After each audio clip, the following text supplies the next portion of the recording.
भारत में इलेक्ट्रिक वाहनों का मार्केट तेज रफ्तार से दौड़ रहा है, लेकिन इस बीच इनके निर्माण के लिए सबसे जरूरी पुर्जा यानी बैटरी को लेकर भारत में काफी काम किया जाना बाकी है।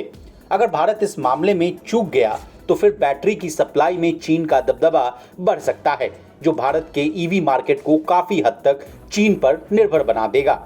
अगर बात करें इलेक्ट्रिक वाहनों की बिक्री की तो साल 2022-23 में भारत में कुल 12.43 लाख इलेक्ट्रिक वाहनों की बिक्री हुई है, जो 2021-22 के मुकाबले 2.5 गुना ज्यादा थी। वित्त मंत्रालय के मुताबिक साल 2030 के आखिर तक भारत में सालाना 1 करोड़ ईवी की बिक्री होगी।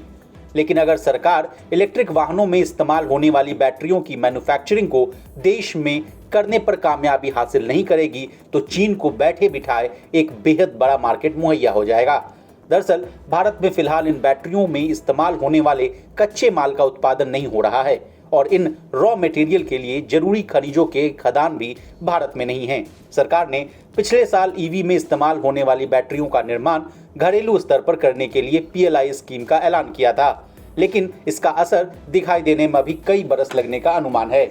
ऐसे में उद्योग संगठन CII ने सरकार को कई सुझाव दिए हैं, जिसमें कहा गया है कि साल 2022 में जहां भारत में वाहन बैटरी की मांग 20 गीगावाट आवर थी, वहीं साल 2030 तक ये बढ़कर 220 GWh हो जाएगी।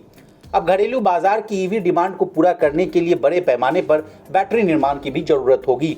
इनके लिए लिथियम, कोबाल्ट, मैग्नीज और ग्रेफाइट, निकल और कॉपर जैसी खनिजों की जरूरत होगी। इनमें भी सबसे जरूरी लिथियम और कोबाल्ट है। ईवी के निर्माण और कीमत में बैटरी की लागत सबसे ज्यादा होती है। इलेक्ट्रिक वाहन की कुल कीमत का 45% उसकी बैटरी में होती है, लेकिन अगर घरेलू उत्पादन को बढ़ावा दिया जाए तो फिर ये ईवी के दाम को कम करने में मददगार हो सकता है। जबकि फिलहाल भारतीय वाहनों के लिए जरूरी बैटरी का 74% हिस्सा चीन से आता है।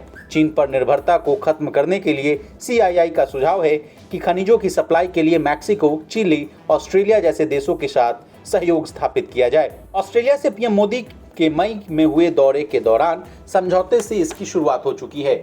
इसके साथ ही देश की मेटल और माइनिंग कंपनियों को भी अपना रोल निभाना होगा। अच्छी खबर यह है कि कर्नाटक, उत्तर प्रदेश, तमिलनाडु और गुजरात जैसे कुछ राज्यों ने अपने स्तर पर बैटरी निर्माण को बढ़ावा देने की नीति का ऐलान किया है।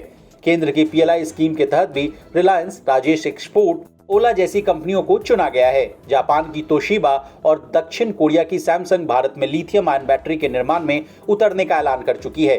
हमारा राजा और टाटा केमिकल्स जैसी निजी घरेलू कंपनियां भी इस क्षेत्र में नया निवेश कर रही हैं। ऐसे में अगर भारत ने बैटरी निर्माण का पूरा घरेलू सिस्टम विकसित कर लिया तो इससे न केवल इस क्षेत्र में बल्कि ईवी और बैटरी के एक्सपोर्ट में भी भारत को धाक जमाने का मौका मिल सकता है।